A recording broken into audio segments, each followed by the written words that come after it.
যদি এপিক কার্ডটা না মানেন তাহলে 24 সালের যে সরকার আপনি তৈরি করেছেন, আপনি যে প্রধানমন্ত্রী হয়েছেন, তাহলে আপনি যে মুখ্যমন্ত্রী হয়েছেন, তাহলে সেই এপিক কার্ডের ভিত্তিতে তো হয়ে প্রমাণ করতে হবে তুমি ভোটার। এই প্রশ্নটা আপনাদের করা উচিত নয়।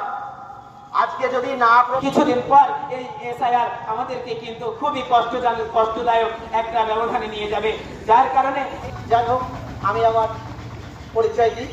আমার নাম ইকবাল আলম, আমি নদিয়া জেলার ভাইস প্রেসিডেন্ট। এই সভায় আমরা মানুষের সাড়া পেয়েছি বলে আজকে আপনাদের এলাকায় এসেছি। মানুষ একটা হিন্দু উগ্রবাদী, সাধারণ হিন্দু ভাই নয়, হিন্দুদের মধ্যে যারা উগ্র মানসিকতা বহন করে, সে গিয়ে জুতো মেরেছে। জুতো মেরে বলেছে যে সনাতন হিন্দু কা অপমান নেহি সহেগা হিন্দুস্তান। এটা বলার পরে তাকে দিল্লির পুলিশ কিছুক্ষণের জন্য অ্যারেস্ট করেছে, কিছুক্ষণের জন্য। আপনারা কি বুঝতে পারছেন এটা কত বড় ঘটনা?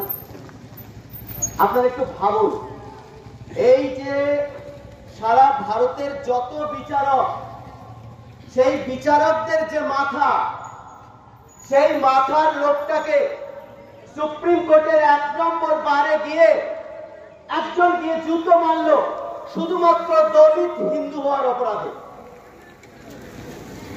তাহলে আপনার বিচারটা কে করবে? আমার বিচারটা যদি কোনো বিচারক করে, তাহলে তার তো মনে হবে যে আমাকেও জুতো মারবে। তাহলে এর প্রতিবাদ করতে হবে কি হবে না? এইভাবে যদি বসে থাকেন, দাঁড়িয়ে থাকেন, আমাদের থেকে দূরত্ব অর্জন করেন, করুন। আমাকে নেতা বানানোর দরকার নাই, আমি নেতা হতে আসিনি। আমি এসেছি এই ঘটনাটা আপনাদেরকে বলতে যে কি ভয়ঙ্কর বিপদ আসছে।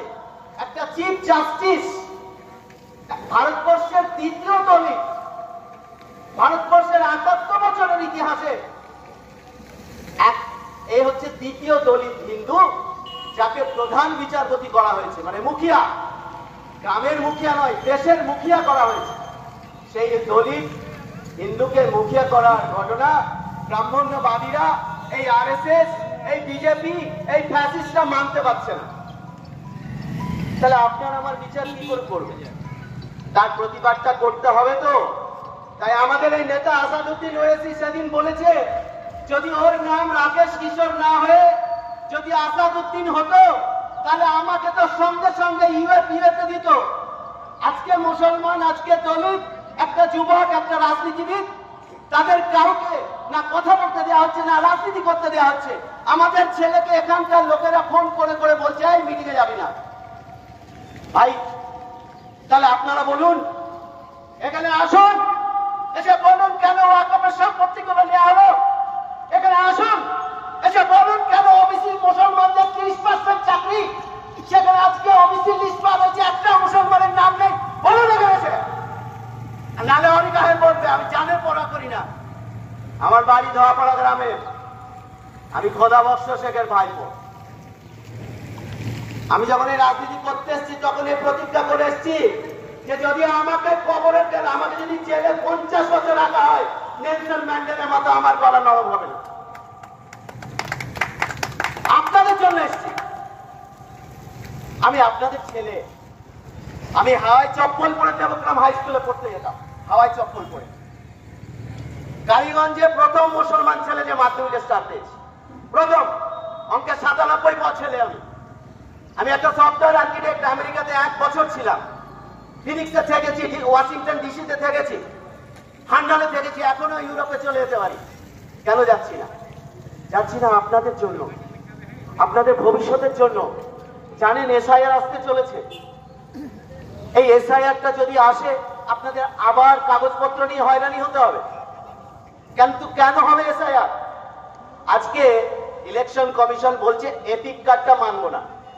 তাহলে আমার প্রশ্ন, আপনাদেরও প্রশ্ন আসছে, কিন্তু আপনারা বলতে পারছেন না। প্রশ্নটা হচ্ছে, তাহলে আপনি যদি এপিক কার্ডটা না মানেন, তাহলে 24 সালের যে সরকার আপনি তৈরি করেছেন, আপনি যে প্রধানমন্ত্রী হয়েছেন, তাহলে আপনি যে মুখ্যমন্ত্রী হয়েছেন, তাহলে সেই এপিক কার্ডের ভিত্তিতে তো হয়েছেন, তাই তো? আমার ভোটার কার্ডের যে এপিক কার্ড, সেই বিনিময়ে তো আমি ভোট দিয়েছি নাকি? তাহলে সেই ভোটের বিনিময়ে তো মোদী প্রধানমন্ত্রী হয়েছে নাকি? তাহলে সে কেন আবার আমাকে বলছে তোমাকে প্রমাণ করতে হবে তুমি ভোটার? এই প্রশ্নটা আপনাদের করা উচিত নয়। আজকে যদি না প্রশ্ন করেন, আজকে যদি না জানান, কালকে আপনার ভোটাধিকারটাও তো চলে যাবে। ভোটাধিকার চলে গেলে কি হবে আপনারা ভাবতে পেরেছেন? প্রথম যেটা যাবে ফোন নাম্বার, দ্বিতীয় যেটা যাবে ব্যাংক অ্যাকাউন্ট। তো ভাই, এই জন্য আপনাদের কাছে আসা। আজকে এই যে সরকার আছে, এই সরকার বলছে এরা একটা প্রসেসে কাজ করছে, এটা বুঝতে হবে। খুব বেশি সময় নেই, এক্ষুনি মাগরিবের আজান দেবে। দেখুন, আমরা এসছি একটা যন্ত্রণা থেকে আপনাদেরকে কিছু কথা বলতে, যে কি বড় ষড়যন্ত্র হচ্ছে। ষড়যন্ত্রটা হচ্ছে কি, একটা হিন্দু আর একটা মুসলমানের মধ্যে মারামারি লাগিয়ে দাও। এখন গ্রামে 80টা মানুষ হিন্দু আর 20টা মানুষ মুসলমান। তাহলে হিন্দু ভাইদের সাথে সংগ্রাম করে বা ঝামেলা করে আমরা টিকে থাকতে পারবো? এটা বিজেপি খুব ভালো করে জানে। তাই কি করছে, ওরা একটা বাহিনী করেছে। সেই বাহিনীর মধ্যে সাংবাদিক আছে, সেই বাহিনীর মধ্যে টিভি আছে, সেই বাহিনীর মধ্যে 100টা ইউটিউব 100-150 ইউটিউবার আছে, যারা আনন্দবাজারে কাজ করত, যারা বড় বড় সংবাদপত্রে কাজ করত, তারা ভিডিও আর নিউজ ছড়াচ্ছে এবং হিন্দু ভাইদের মন ক্রমাগত ভাবে বিষচ্ছে। ওরা বলছে যে মুর্শিদাবাদে তোমরা জানো, একটা হোয়াটসঅ্যাপে চ্যাটে এসে, তোমরা কি জানো মুর্শিদাবাদে মুসলমানরা একটা মুসলমান 5টা 6টা 10টা 8টা করে বাচ্চা নিচ্ছে। যদি এইভাবে বাচ্চা নেয় তাহলে এবার এটা তো বাংলাদেশ হয়ে যাবে। এই কথাটা কি সত্যি? এই কথাটা কি সত্যি? আপনারা কেউ এর উত্তর দিতে পারবেন? এই কথাটা হচ্ছে ডাহা মিথ্যে কথা। 2012 সালে ভারতবর্ষের ন্যাশনাল একটা রিপোর্ট এসছে, সেই রিপোর্টে বলা হয়েছে TFR, টোটাল ফার্টিলিটি রেট, মানে একটা মুসলিম মেয়ে এবং একটা হিন্দু মেয়ে তারা কটা সন্তান জন্ম দিতে পারে।